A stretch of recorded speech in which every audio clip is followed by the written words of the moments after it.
Jail. The only place where a true and just man such as I, Henry David Thoreau, belongs. This is because a man such as myself, who gives all of my opinion to the government, was considered treacherous enough to be jailed.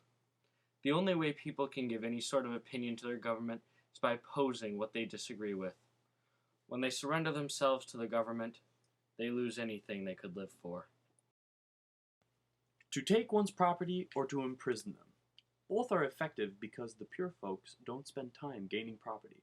The state would hesitate to take money from a man without it, and those with money are impure. I guess this means more money, more problems for you. Yeah, I guess so. More money, more problems. It's just the way it is. Hey, we're coming back to you, Billy. Jesus once told the Romans that because Caesar gave money value, they should return some of it to him.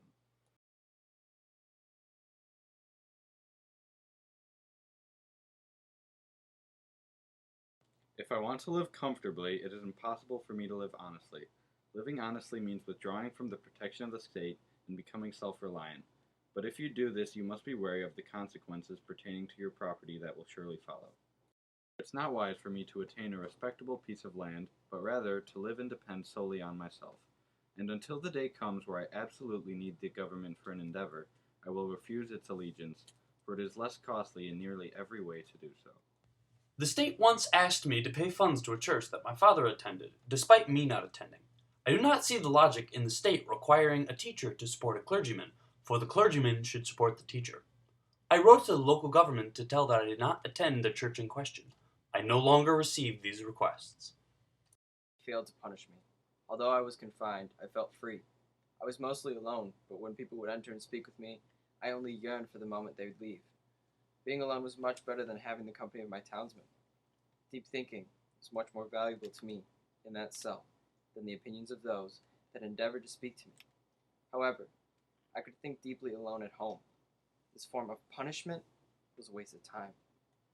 While the state could not trap my mind and my beliefs, they could still capture me as a whole. The state does not try to reason with me, but they use force, although I am not here for that reason. I will keep my own ideals close. As long as the state is above me, they can make me obey them and convert me into their kind. I rarely hear about men who are forced by other groups of men to live a certain way. I cannot live like that.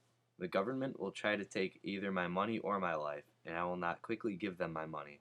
While the government could possibly be in a dilemma and thrown off track, it is not my fault, and it should do whatever it can, just as I would.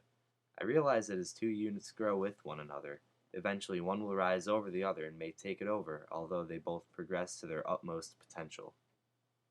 Taken in, we were automatically ordered back to our cells. Mine was whitewashed once a month, and actually was the cleanest and whitest of them all.